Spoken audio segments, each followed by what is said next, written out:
چونکہ اب حکومت اور اپوزیشن میں باقاعدہ طور پہ میچ شروع ہو گیا ہے، اور جس طرح آپ نے دیکھا کہ اپوزیشن کی تمام جماعتوں نے اسپیکر قومی اسمبلی جو قدرے ایک لحاظ سے غیر جانبدار رول پلے کرنے والے شخصیت ہوتے ہیں، اسد کیسر صاحب، انہوں نے گلگت انتخابات کے حوالے سے جو پارلیمانی لیڈرز ہیں ان سے مشاورت کے لیے اجلاس بلایا، جس کا اپوزیشن نے بائیکاٹ کر دیا۔ اب ظاہر بائیکاٹ تو آپ نے کر لیا، لیکن سیاست میں آپ بات چیت کا دروازہ جو ہے وہ کیسے بند کر سکتے ہیں؟ سیاست تو ہے ہی پاسبلٹی کا نام، تو آپ کوئی نہ کوئی اس کا آپ کو حل تلاش کرنا ہوگا۔ جب آپ اے پی سی کے پلیٹ فارم سے یہ مطالبہ بھی کیا آپ لوگوں نے کہ انتخابات کے اندر جو ہے ریفارمز ہونے چاہیے اور ان پہ جو ہے سب کو مل جل کے، تو ظاہر ہے گورنمنٹ اس کی مین فریق ہے، تو بات چیت کا دروازہ جو ہے وہ کس طرح بند کیا جا سکتا ہے، یہ عجیب سی ایک منطق ہے۔ بہرحال اب دیکھنا یہ ہے کہ جو اکتوبر میں انہوں نے اعلان کیے ہیں، اکتوبر بھی آنے والا ہے، تو اس میں یہ کس حد تک پبلک مومنٹم جنریٹ کرتے ہیں گورنمنٹ کے خلاف، اور لوگ کتنا سڑکوں پہ نکلتے ہیں، اور جو ہے اس کی بنا پہ ہی پھر آگے انہوں نے اپنی جو بھی تحریک ہے اس کے لیے مختلف مراحل طے کر رکھے ہیں، اور ان کا ارادہ ہے کہ جنوری میں جا کے یہ شاید استعفے بھی دیں، جس کے بارے میں بھی شیخ رشید کا کہنا یہ ہے کہ استعفے کبھی بھی نہیں دیں گے، چونکہ ظاہر ہے کہ سندھ حکومت جائے گی پیپلز پارٹی کی، تو وہ کسی طور پہ بھی ایسا ہونے نہیں دیں گے۔ تو خیر یہ چیزیں اپنی جگہ پہ، لیکن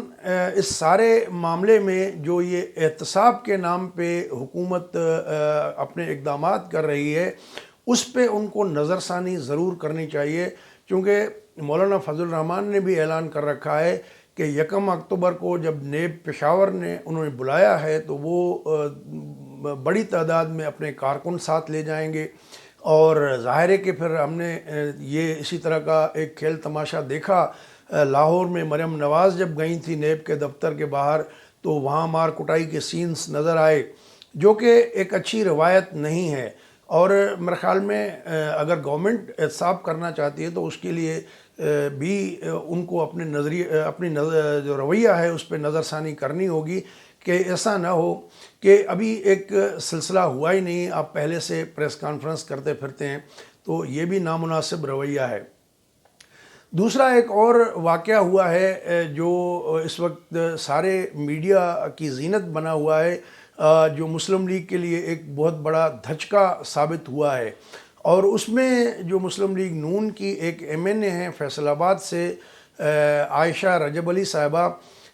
ان کے گھر کے باہر یا ان کے گھر کی لان میں جو کار پورچ ہے اس میں مار کٹائی ہوئی ہے۔ اس میں مسلم لیگ نون کے جو رہنما ہیں طلال چودھری، ان کو جو ہے اس عائشہ بی بی کے بھائیوں نے کٹائی کی ہے، اور اس کا بازو ٹوٹ گیا تھا، پھر وہ ہاسپٹل میں بھی داخل ہو گئے، جہاں سے بھی سنا ہے کہ وہ فرار ہو گئے ہیں، اور پولیس کو انہوں نے مدد کے لیے بلایا تھا دونوں پارٹیوں نے، اور جب پولیس پہنچی تو پھر دونوں پارٹیاں اب پولیس کو بیان دینے سے کترا رہے ہیں۔ حالانکہ یہ عجیب سا ایک بات ہے کہ اوورآل اگر ہم دیکھیں تو پاکستان میں جو اس طرح کی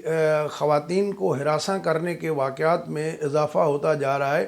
اور پارلیمنٹ کے ممبر اس طرح کی اگر حرکتیں کریں اور ان پہ اگر اس طرح کے الزامات لگیں تو یہ اسی مائنڈ سیٹ کو ظاہر کرتا ہے جس کی وجہ سے قصور میں زینب کے ساتھ زیادتی ہوتی ہے، یا کراچی میں مروہ کے ساتھ جو ہے 3 سالہ بچی کے ساتھ جو ہے وہ ریپ ہوتا ہے۔ تو یہ اگر ہمارے قانون بنانے والے لوگوں کا اس طرح کا مائنڈ سیٹ ہوگا، یہ اس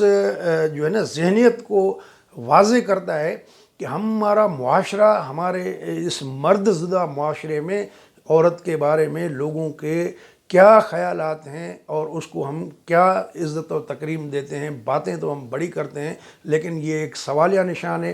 اور مریم نواز جو نائب صدر ہیں مسلم لیگ نون کی، ان کے لیے یہ ایک بڑا چیلنج ہے کہ عورت ہوتے ہوئے وہ جو ہے ایک عورت کا درد محسوس کریں، سنیں، اور اپنے جو ہے وہ جو بھی ان کے چہیتے ہیں طلال چودھری، ان کے خلاف کارروائی ہونی چاہیے، اور خواتین کے حقوق کے لیے کام کرنے والے مختلف فورم سے بھی یہ بات سامنے آئی ہے کہ ان کی رکنیت خارج کرنی چاہیے، پارٹی سے ان کو نکالا جائے، اور یہ اس طرح کی حرکتیں کرنے والے جو لوگ ہیں ان کو ہر سطح پہ ان سے جو ہے نمٹنا ہوگا، ان کو کنڈیم کرنا ہوگا، بجائے اس کے کہ ان پہ پردہ پوشی کی جائے۔ بہرحال اگر مریم نواز یا مسلم لیگ نون کی قیادت اس پہ کوئی قدم نہیں اٹھاتی اور اس معاملے کو رفع دفع کرنے کی کوشش کرتی ہے، کمبل میں چھپانے کی کوشش کرتی ہے، تو یہ مسلم لیگ نون کے لیے ایک بہت بڑا چیلنج ہوگا، اور اس سے مسلم لیگ کو بہت بڑا دھچکا پہنچے گا۔ دوستو، اگر یہ ویڈیو آپ کو اچھی لگی ہو تو اپنے دوستوں کے ساتھ شیئر کریں۔ ہمارا چینل ابھی تک سبسکرائب نہیں کیا تو اس کو سبسکرائب بھی کر لیں۔ اگلی ویڈیو تک اجازت دیجیے۔ اللہ حافظ۔